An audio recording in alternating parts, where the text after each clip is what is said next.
Recently, the Champagne Socialist known as Second Thought dropped a YouTube video in which he goes over the People's Republic of Walmart, a book that argues that socialist planning is possible because Walmart does it. The only problem is this is completely incorrect. Now, I have debunked this book before briefly in my video about the economic calculation problem, where I debunk all of Hakim's arguments against the economic calculation problem. But since Second Thought dropped an entire video about Walmart, I decided I'll devote an entire video myself to that subject. I will be primarily pulling from this great paper, which does a fantastic job debunking the book. The paper is by Martin Konya, published in the Quarterly Journal of Austrian Economics. Now I'm going to go ahead and get into Second Thought's video, but it's going to be a little different this time because I'm not going to go over a lot of footage from his video. Normally I go piece by piece, but his video is mostly fluff, and he says a lot of baseless things such as, "Markets are full of problems, not the least of which being the ridiculous assumptions made about human behavior that they rely on." Responding to a bunch of random baseless claims isn't exactly a good use of my time, so we're going to mainly focus on the Walmart stuff. It would be really nice if people like Second Thought and his friends, such as Comrade Hakim, actually read the works of Mises and Hayek before critiquing them, because when they don't do that, they just end up sounding ridiculous. Like the time Hakim tried to claim that the fact you can't make up your own prices when you go to a store means that marginal utility is completely debunked. Go into a car dealership and try to pay for a car through what you deem is its price and watch yourself get kicked out. Whether you think, for example, a sandwich is worth $1 or $100 in price, it doesn't matter. So without further ado, let's get into the actual argument for Walmart socialist planning. Economic planning attempts to coordinate economic activity through some amount of forecasting, some amount of general economic steering, and a lot of coordination and cooperation. It often involves people communicating and organizing around their needs without using price as the sole indicator of what they want. But with that, and with economic planning in general, there's a tremendous amount of variation in what it can actually look like. What can be of inspiration to a post-capitalist socialist society, however, is how Walmart coordinates its economy. Because despite being the iconic embodiment of capitalism, Walmart looks a lot like a country with a planned economy. One of the main problems with Second Thought and the authors of the book he cited is that they conflate economic planning with a planned economy. Economic planning is not separate from capitalism. Economic planning is the process by which the various participants in the economy make calculations about the economic steps they must take in the future.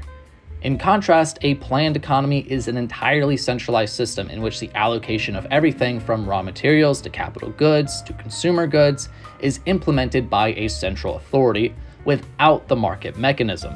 Mises pointed out the difference all the way back in economic calculation in the Socialist Commonwealth over 100 years ago, as well as in his books Socialism and Human Action. Let us take a planned economy. There are no profit-oriented firms or capitalists, and all means of production, including labor, are under central control. Let us suppose that the board of directors is tasked with building a railroad connecting two cities, between which there is a high mountain. Let us suppose further that somehow the board of directors knows that the routes going through and around the mountain would increase social welfare to the same degree, and that their goal is to use society's resources in the most economical way, which means that they must only use up resources that are not needed by an enterprise that promises a higher increase in social welfare. In short, we have simplified the scenario so that the directors only have to wrestle with the problem of finding the lowest cost possible. For the sake of simplicity, let us say that there are only two means of production that are necessary to build a railroad: engineering and steel. And let us establish that the route through the mountain requires a lot of engineering work, but less steel, and the route around it takes more steel and less engineering. The problem is to determine whether or not society needs steel or engineering more. How can this be discovered? The other uses of the two factors, steel and engineering, must be known to society, or in this case, the central planners. Consider just engineering. It is the foundation of modern industry. There are immeasurable known uses for it, and even more that are unknown. What if more tractors are made instead of the railroad, as they might be more beneficial? How can this be known? With more tractors, there could be a larger output of goods that require the use of tractors. but these are usually not final goods, but various crops in their raw forms. So it is not known how much of these would increase the utility of people. We have to go further down the chain of production. It must be known how much of the increased crop yield would benefit the industries that use them, such as livestock farms, canning factories, restaurants, mills, etc. It needs to be realized that an increase in the quantity of tractors affects a huge amount of processing industries that serve the consumer in a wide variety of ways. In the end, what the consumer thinks about these alternative uses of more tractors, manifested as final products, would need to be known. These citizens would presumably have to be asked for their preference between the railroad route and every existing and potential food and drink item whose production at some point involves a tractor. But in this case, the same process would have to occur with every existing and potential use of engineering as a means of production, not just tractors, since engineering can also have many other applications. And of course, this also assumes that collecting the data of people's preferences is technically feasible, despite the known fact that there are various obstacles that prevent the acquisition of some basic information. It would be wrong to assume that a person expresses the same pattern of preferences under surveying conditions as he would when acting under real circumstances. He might answer carelessly, just to get the survey over with. It might even be in his interest to falsify a survey. The same exercise can be done with steel. Social welfare might be increased in millions of ways using steel, not just by laying down rails. For example, frying pans might be made out of it. But how important are frying pans? In order to know this, we would have to know how much of every consumer and potential consumer of frying pans would value more pans. If, for example, the people have various kinds of frying pans, they might want the railway between the two cities more than an additional pan. But if they have nothing to cook scrambled eggs in, they would happily go from city A to city B on foot. They would probably want the pans more. And we must consider not only consumer goods, but a staggering multitude of production goods made by steel, like machinery. Not to mention those consumer goods that can be created with the production of goods made of steel. Technology in a market society is a blessing, but add technology to this problem, and it becomes even greater. In Human Action, Mises writes, "It is permissible to say that the present state of technological knowledge makes it possible to produce almost anything out of almost everything." A couple of lines later, he gives the example of tap water. In modern society, we gain drinkable water by cleaning local water deposits or by using expensive aqueducts to transport spring water to the cities. But with modern technology, it is equally possible to produce drinking water synthetically. Today, of course, people smile at such a suggestion, but only because they cannot imagine a world without sensible economic planning. And notice I'm using economic planning and not a planned economy. Water supplying companies can choose those efficient means of producing and transporting clean water because the market prices make these solutions the most economical for them. Without such guidance, they would have no idea whether to build huge cleaning facilities or synthetic water factories, or which option deprives society of the most precious resources relative to the value of output. There would be chaos of production. If a railway company is in the hands of a private entrepreneur, he has every incentive to choose the method of construction with the lowest monetary cost, in order to achieve the highest degree of profit. However, this also serves society best. What does it mean that engineering is too expensive? It means that other participants in the market, for example, farmers, are willing to pay engineers more. The reason for this is most probably that the farmers' consumers are willing to pay them more for their goods, their crops. These producers of lower order goods, in turn, are willing to pay more, because their own consumers are willing to pay more for their final goods. In accordance to the marginalist theory of value elaborated by the founders of the Austrian school, such as Karl Menger, a change in consumer demand, at whichever stage of production it may occur, creates a signal for producers at higher stages that tells them which needs are to be satisfied more and which less urgently. A rise in the price of engineering means that engineering is being used in production processes that are creating goods which the consumers urgently need. and thus only producers satisfying even more urgent needs may acquire it. The price system, based on the maximization of profit and utility, seemingly coordinates economic participants without any planning. Looking at the big picture, this is certainly true. Yet planning as such not only does not disappear, but is only possible in a free market environment. The Austrian thinkers such as Hayek were right in calling the price system a system of information sharing. The price system does nothing more than divide a kind of mental labor between several miniature planned economies, mental labor that could not be carried out by a single publicly owned planned economy. Its tool for this task is money. Money provides the common denominator which the socialist thinkers were unable to invent. It is the tool which enables market participants to use accounting methods to compare the incomes and costs of their activities and to plan for their future steps accordingly. It is at this level that the important act of economic planning happens. Accounting is how corporations, governmental organizations, nonprofit organizations, the army, the police, the nationalized schools and hospitals, every level of human organization is able to solve its planning problems via money prices established by the market process based on the private ownership of the means of production. This holds true, of course, only if the preconditions of the formation of market price are satisfied.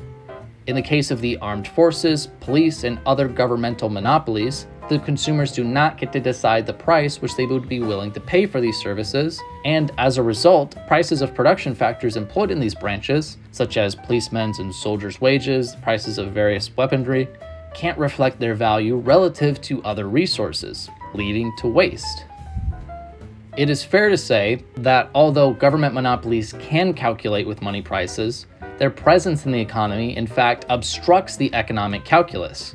As Mises said, state and municipal enterprises calculate with those prices of the means of production and of consumer goods which are formed on the market. Therefore, it would be precipitate to conclude that the fact that the municipal and state enterprises exist, that socialist economic calculation is possible.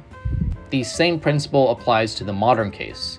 Considering that large corporations plan in terms of market prices, corporate planning on a huge scale is not sufficient evidence for the feasibility of a planned economy without market prices. It would still be just groping about in the dark, using Mises's words. Now, also in his video, Second Thought brings up the environment and acts like capitalism is worse for the environment, but this couldn't be further from the truth. In the book Ecocide in the USSR, by Murray Feshbach and Alfred Friendly, they write, "For the environment, the central planning system became Frankenstein's monster. The fatal flaw was not necessarily in the idea of planning, but in the yardstick that Soviet planners used to set their targets and measure their progress. Without a market mechanism to determine the value of credit, goods, and services, they assigned arbitrary costs and prices to capital, labor, raw material, and equipment. Most damaging of all to nature, the planning system treated all natural resources, land, water, mineral deposits, and forests, for example, as state property, virtually as a free good, the cost of which to the user was either minimal or nil." In the book The Spoils of Progress, Environmental Pollution in the Soviet Union, economist Marshall Goldman says, "In order to stimulate as rapid growth as possible in an underdeveloped environment, the Russians designed an incentive system that placed maximum emphasis on increasing production. Everything else was secondary. Instead of serving as a referee between polluters and conservationists, government officials usually support the polluters. It is necessary to remember that the state is the manufacturer, and so there is almost always an identity of interest between the factory manager and the local government official. The most important criterion for any government official who seeks promotion or recognition is how much his production has increased in his region, not to what extent his rivers have been cleaned." The authors of The Turning Point, Revitalizing the Soviet Economy, note, "The forested areas that are cut down are not reseeded, and state acquisitions of forest have essentially turned into their rampant destruction. Although we have 1/4 of the world's forest, we are currently experiencing an acute shortage of wood products." And finally, economist and former Prime Minister of Russia, Yegor Gaidar, points out the waste of central planning in his book Collapse of an Empire. Examples of the inefficiency of the Soviet economy are well known. The Soviet Union mined 8 times as much iron ore as the United States. That ore yielded only 3 times as much pig iron, and the pig iron only twice as much steel as was produced in the United States. The use of raw materials and energy in the production of each final product was, respectively, 1.6 and 2.1 times greater than in the United States. The average construction time for an industrial plant in the USSR was more than 10 years. In the United States, less than 2 years. In manufacturing per unit, the USSR in 1980 used 1.8 times more steel than the United States, 2.3 times more cement, 7.6 times more fertilizer, and 1.5 times more timber. The USSR produced 16 times the number of grain harvesters, but harvested less grain and became dependent on grain imports. If you actually run on a pure capitalist system of profits and losses, then producers are going to be incentivized to minimize waste. They want the minimum amount of inputs for the maximum amount of outputs. If that's not minimizing waste, I don't know what is. Not only that, but the capitalist system of private property, when actually upheld, is the biggest protector against pollution. Because pollution against individuals and their property is a violation of property rights. A true capitalist system, rather than trying to find the optimal amount of pollution, is against any sort of involuntary pollution. And finally, I'll move on to one more talking point that Second Thought used in his video, and that is Project Cybersyn in Chile. This is the argument that, oh, supercomputers can solve the problem. Communists who say this are clearly demonstrating that they don't understand what the problem actually is. Joseph Kane wrote a great paper that responds to Cybersyn specifically. He writes, "The problems that arose within Project Cybersyn were not strictly technological. They were fundamental to the endeavor of central planning, and illustrate the impossibility of such planning regardless of the technology employed. In one instance, a cement factory manager realized he was running low on coal and went to the nearby coal mine to stress the importance of keeping up coal production. Days later, Cybersyn notified the manager that he would soon experience a coal shortage. This may appear to be a problem that could be solved with faster computers, but noticing the future shortage is not the important economic activity here.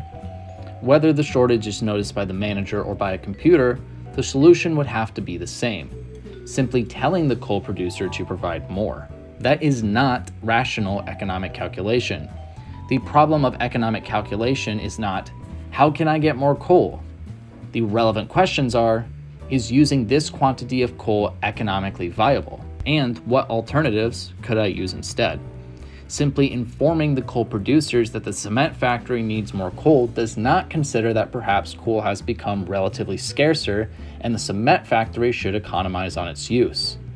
It does not cause the cement factory manager to consider what alternatives might be profitable if the price of coal rises. Rivalrous competition and market prices are absent, and therefore, so is economic calculation.